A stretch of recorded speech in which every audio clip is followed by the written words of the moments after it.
মানুষ বিভ্রান্ত হয় দুটি বিষয়ে, এক আমল আর এক বিশ্বাস। আমল এই জন্য খারাপ হয় কারণ মানুষ নিজের মনের আকাঙ্ক্ষার অনুসরণ করে। ভালোভাবে শুনবেন এবং কেউ উঠে যাবেন না। একজন বান্দার আমল নষ্ট হয় তখন যখন সেই বান্দা নিজের মন মতো চলে, এবং একজন মানুষের ইলম ও বিশ্বাস ও ঈমান নষ্ট হয় তখন, তার আকীদা নষ্ট হয় তখন, তার চিন্তাধারা নষ্ট হয় তখন যখন সে সন্দেহের অনুসরণ করে।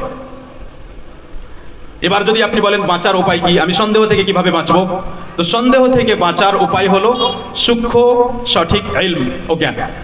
পাবেন কোথায়? যারা সূক্ষ্ম সঠিক ইলম অর্জন করেছেন। যেমন আপনি ডক্টর খোঁজ করেন, ভালো ইঞ্জিনিয়ার খোঁজ করেন, ভালো টিচার খোঁজ করেন আপনার ছেলের জন্য, তেমনি যখন আপনি ভালো যোগ্য আলেম খোঁজ করবেন তখন সূক্ষ্ম ইলম পাবেন।